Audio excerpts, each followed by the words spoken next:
അർണോൾഡിന്റെ മകനായിട്ട് കൂടെ ഇങ്ങനെ ഇരിക്കണുള്ളൂ. അപ്പൊ ഇവന്മാരൊക്കെ ഫേക്ക് നാറ്റിയാണ്. ഇതുപോലത്തെ കണ്ടന്റ് ഇട്ട് ആർക്കും ഹൈസ്കൂൾ ബയോളജി അറിയാലാന്ന് മനസ്സിലായി. നേരാ തിരുമിനി, ഈ പച്ചൻ പള്ളിക്കൂടത്ത് പോയിട്ടില്ല.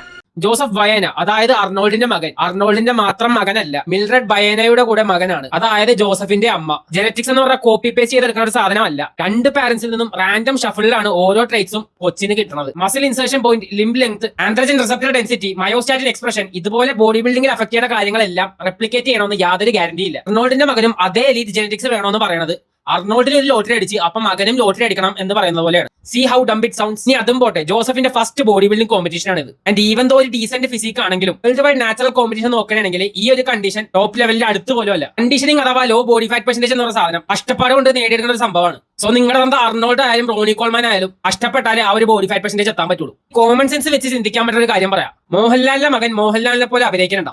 ഫസ്റ്റ് സിനിമയിൽ അഭിനയിച്ച ഈവൻ ദോ അഭിനയിച്ച് ബെറ്റർ ആയെങ്കിലും ആ ഒരു ലെവലിൽ അഭിനയിക്കുന്നുണ്ട്. ടൈമും റെപ്പറ്റീഷനും കൊണ്ട് ബെറ്റർ ആവുന്ന ഒരു ഫീൽഡാണ് ഈ നാച്ചുറൽ ബോഡി ബിൽഡിംഗ് എന്ന് വെച്ചാൽ. ഈ ജോസഫ് വയന നെക്സ്റ്റ് കോമ്പറ്റീഷൻ ഇതിനേക്കാൾ ഒരു ബെറ്റർ പാക്കേജ് കൊണ്ടുവരുവാണെങ്കിൽ നിങ്ങളൊക്കെ എങ്ങനെ കരയും? ഇനി ഇവരൊക്കെ നാറ്റി ആണോ അല്ല എന്നുള്ള ഒരു കോൺട്രവേഴ്സി, അതിനുള്ള മറുപടി ഞാൻ എന്റെ നെക്സ്റ്റ് വീഡിയോയിൽ പറയാം. So follow along. അപ്പോൾ ഓക്കെ, ബൈ.